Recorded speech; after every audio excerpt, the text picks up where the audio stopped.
We know the battle ahead will be long, but always remember that no matter what obstacles stand in our way, nothing can stand in the way of the power of millions of voices calling for change. Because if we are willing to work for it and fight for it and believe in it, then I am absolutely certain that generations from now, we will be able to look back and tell our children that this was the moment when we began to provide care for the sick and good jobs to the jobless. This was the moment when the rise of the oceans began to slow and our planet began to heal.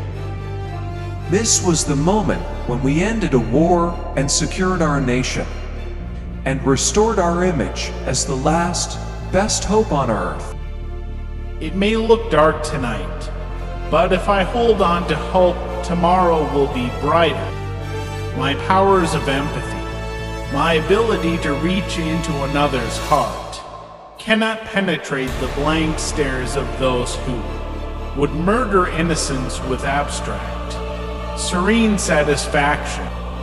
Change will not come if we wait for some other person or some other time. We are the ones we've been waiting for. We are the change that we seek.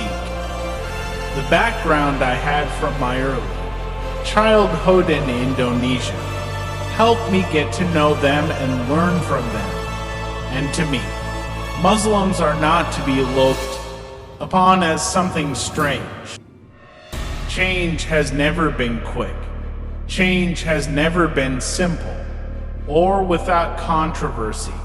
Change depends on persistence. Change requires determination. Nothing of value has ever happened in this country, except for someone who is still standing.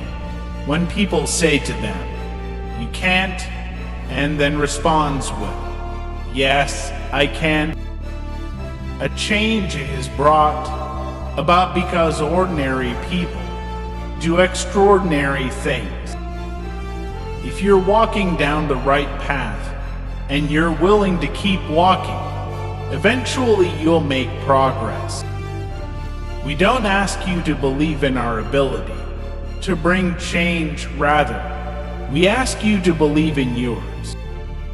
Nothing can stand in the way of the power of millions, of voices calling for change. Focusing your life solely on making a buck shows a poverty of ambition. It asks too little of yourself, and it will leave you unfulfilled. It's important to make sure that we're talking with each other in a way that heals, not in a way that wounds. It's important to make sure that we're talking with each other in a way that heals, not in a way that wounds. You can't let your failures define you. You have to let your failures teach you. Where you are right now doesn't have to determine where you'll end up.